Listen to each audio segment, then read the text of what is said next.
अल्लाह पाक मुक़द्दस कुरान पाक में इरशाद फरमाता है, कुल्लु नफ्सिन ज़ाइक़तुल मौत, यानी हर जी नफ्स को एक दिन दुनिया से जाना है, उसे मौत आनी है। मौत एक हकीकत में तल्ख है, जिसको सबको इस पुल से पार करना है। मौत, आज हम लोग मौत के नाम सुन करके घबरा जाते हैं, मौत के नाम सुन करके डर जाते हैं। नहीं मेरे प्यारे भाई, मेरे अजीज, मेरे दोस्त, मौत डरेंगे तो भी आएगी, मौत नहीं डरेंगे तो भी आएगी, मगर मौत आना है। मौत सबको आना है, हमें तैयारी मौत की करनी है। मगर अफसोस, सद अफसोस, हमने सब कुछ इस दुनिया से इस कदर दिल लगा बैठा है, दुनिया से इस कदर मोहब्बत कर बैठा है कि मौत को हम भूल चुके हैं। देखिए ये दुनिया ख्वाब है, हम बहुत अपने वक्त के मुताबिक मैं बहुत उन्वान तक पहुंचना चाहता हूँ। आज मेरा उन्वान है मौत, इसलिए आज लोग मौत से नाम सुनकर घबरा जाते हैं, मौत के नाम सुनकर डर जाते हैं। देखिए मौत से डरेंगे तो भी मौत आएगी, मौत से नहीं डरेंगे तो भी मौत आएगी, और मौत का वक्त मुतय्यन है, मौत का वक्त मुतय्यन है। एक सेकेंड इधर होगा ना एक सेकेंड उधर होगा। जब वक्त होगा हमारा फरिश्ते हमारे पास आएंगे, हमारे जिस्म से रूह कब्ज करके लेके चले जाएंगे। हमें फिक्र किस बात की करनी है, हमें सोचना किस बात का है, हमें इस पर तवज्जो देना चाहिए।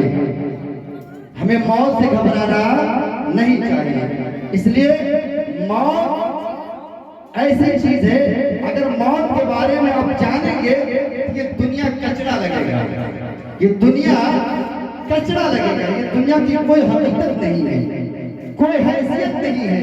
इसलिए मौत इतनी अच्छी चीज है कि मिसाल के तौर पर हम मदीना शरीफ जाने के लिए, मदीना शरीफ जाने के लिए एक दिन में तड़प होती है, गुंबदे खजरा को देखने के लिए एक तड़प होती है ना। मदीना जाने के लिए ना जाने कितने पैसों की जरूरत पड़ती है, मेहनत की जरूरत पड़ती है, और लोग जब जाते हैं तो आशिक़े रसूल की आंखों से कभी कम हो जाता है और आंख से आंसू बह आता है कभी कभी, जो इश्क़े रसूल होते हैं, जो आशिक़े रसूल होता है। ठीक है, मदीना शरीफ जाने के लिए हम तड़पते हैं, हम गुंबदे खजरा को देखने के लिए तड़पते हैं और मदीना शरीफ जाने की कोशिश करते हैं। लेकिन मौत उसका नाम है कि गुंबदे खजरा को नहीं बल्कि गुंबदे खजरा वाले को देखने जा रहे हैं। तो मौत से हमें मोहब्बत करनी है।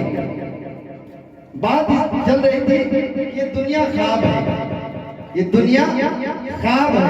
मिसाल के तौर पर मैं आपके अंदाज में गुफ्तगू करना चाहता हूँ ताकि आपके नामे अमाल, आपने इस महफिल को जो सजाया है ताकि आपके इल्म में कुछ इजाफा हो जाए और आपके सदक़े में हमारे भी इल्म में इजाफा हो जाए।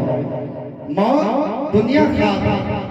मिसाल के तौर पर आप सो रहे हो, आपने ख्वाब देखा कि मैं एक बाग में टहल रहा हूँ, मैं बाग में टहल रहा हूँ, मैं तरह तरह की आलिशान बंगले हैं, आलिशान फूल हैं, आलिशान एक चमन है, बहार है, नहरें हैं, मेरे पास मेरे बच्चे हैं, बीवी है, सब कुछ है।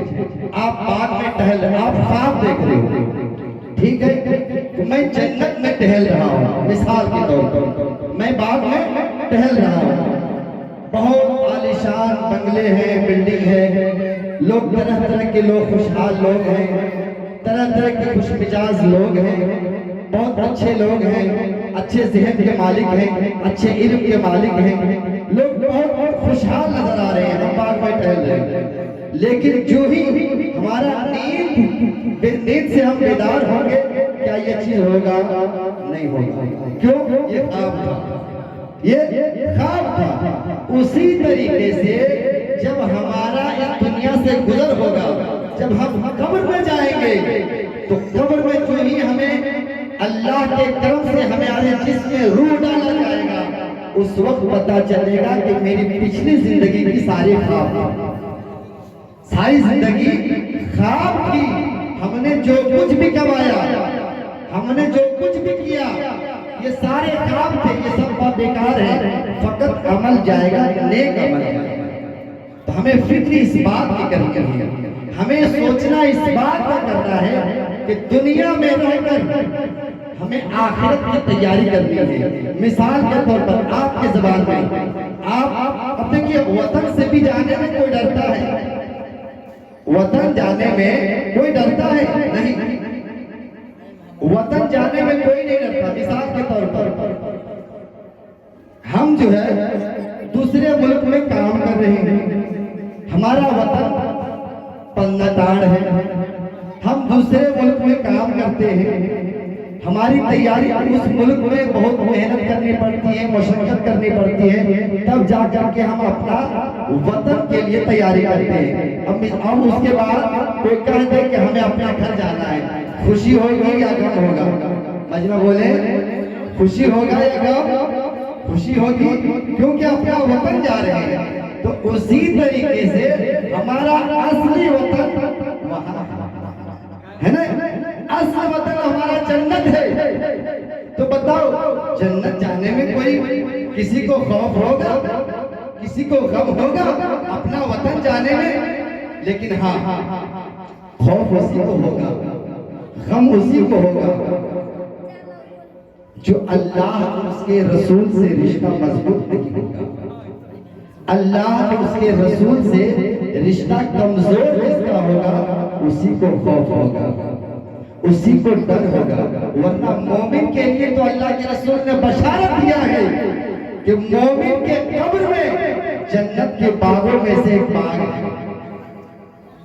तो मेरे अजीज, मेरे दोस्त, मेरे भाई, इस दुनिया में रह करके हमें आखिरत की तैयारी करनी है, हमें आखिरत की फिक्र होनी चाहिए। जिस तरीके से हम दूसरे मुल्क में जा करके मेहनत और मुशक्कत कर करके अपने वतन की तैयारी करते हैं, ताकि हम यहाँ जितना मुशक्कत करना पड़े, मेहनत करना पड़े, हम यहाँ कमाएंगे और अपने मुल्क में अपना मकान बनाएंगे, अपने मुल्क में एक अच्छे आलीशान बंगले बनाएंगे, वहाँ हमें आराम करनी है।